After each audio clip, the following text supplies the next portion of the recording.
नमस्कार, रिपब्लिक ईबिक्स के स्टूडियो से आप सभी दर्शकों का स्वागत है। 10 में है दम देख रहे हैं आप। मैं हूं आपके साथ निधि वासंदानी। काबुल के लिए आज की रात कयामत की रात होने वाली है। जी हां, क्योंकि अमेरिका का अफगानिस्तान छोड़ने का काउंटडाउन शुरू हो चुका है। 26 घंटे बाकी रह गए। 26 घंटे 59 मिनट बाकी रह गए हैं डेडलाइन को पूरा होने में। और 31 अगस्त की जो तारीख है, ये सिर्फ तारीख नहीं, बहुत कुछ अफगानिस्तान में बदलने वाला है। लेकिन आइए शुरुआत करते हैं कू के सवाल से। जी हाँ, कू ऐप यूजर्स के लिए जो रिपब्लिक भारत को फॉलो करते हैं, आज का सवाल देख लीजिए, क्योंकि उसी पर ही आपको अपना मत रखना है, अपना ओपिनियन रखना है। सवाल है, अमेरिका ने अरबों के हथियार छोड़कर तालिबान को और मजबूत किया है क्या? ये आज का सवाल है। अभी जाइए कू ऐप पर, रखिए अपने विचार। शो के अंत में इसका जो रिजल्ट होगा हम आप तक जरूर पहुंचाएंगे। तो 31 अगस्त की जो तारीख है, वो तारीख डेडलाइन में बदल चुकी है। जी हाँ, तालिबान अमेरिका को आंख दिखा चुका है। अमेरिका तालिबान को चेतावनी जारी कर चुका है। लेकिन इस बीच ये तारीख सामने आ चुकी है जिसमें अफगानिस्तान में बहुत कुछ बदलने वाला है। रिपोर्ट देखिए।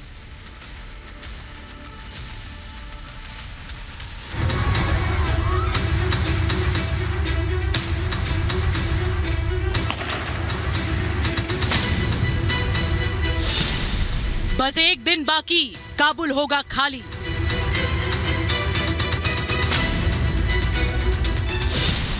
तालिबान की डेडलाइन का काउंटडाउन शुरू।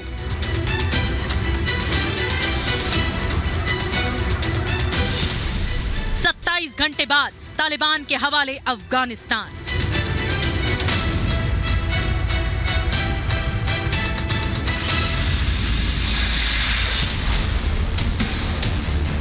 हर बीतते वक्त के साथ अफगानिस्तान में तालिबान की डेडलाइन भी खत्म हो रही है। तालिबान ने अमेरिका को अफगानिस्तान खाली करने के लिए कल रात 12 बजे तक का वक्त दिया है। यानी कल रात जब भारत की घड़ी में 1 बज रहे होंगे, तब अफगानिस्तान में एक नए युग की शुरुआत होगी। अमेरिका को अपनी सेना और नागरिकों के साथ कल रात 12 बजे तक अफगानिस्तान खाली करना होगा। यानी अमेरिका के पास अब 27 घंटे से भी कम का वक्त बचा है। फिलहाल काबुल में अमेरिका के 250 से 300 नागरिक फंसे हुए हैं, जिन्हें अमेरिका जल्द से जल्द निकालना चाहता है। ब्रिटेन ने अपनी सभी नागरिकों और जवानों को निकाल लिया है। वहीं जर्मनी ने भी इस कवायद को पूरा कर लिया है। भारत ने भी ऑपरेशन देवी शक्ति के तहत अफगानिस्तान से अब तक 800 से ज्यादा लोगों को रेस्क्यू किया है। काबुल एयरपोर्ट पर कई देशों का रेस्क्यू ऑपरेशन अंतिम चरण में है। फिलहाल अमेरिका की निगरानी में ही एयरपोर्ट पर रेस्क्यू ऑपरेशन चल रहा है।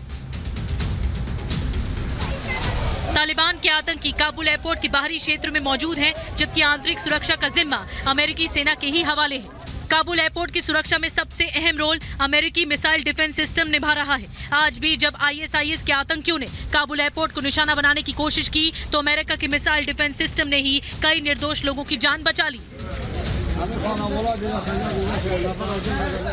लेकिन अमेरिका के जाने के बाद काबुल में आतंकी हमले से बचाने वाला कोई नहीं होगा। पूरे अफगानिस्तान में सिर्फ तालिबान का राज होगा, जो खुद आतंक के दम पर शासन करना चाहता है।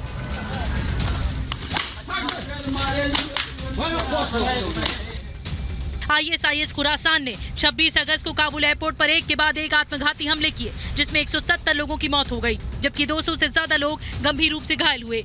अमेरिका ने भले ही नांगरहार प्रांत और काबुल में ISIS के ठिकानों पर एयर स्ट्राइक कर आतंकियों को मार गिराया हो, लेकिन कल के बाद अफगानिस्तान में आतंकियों पर कार्रवाई करने वाला कोई नहीं होगा। और इसी वजह से अफगानी नागरिकों को भविष्य की चिंता सता रही है। Bureau report, Republic Bharat.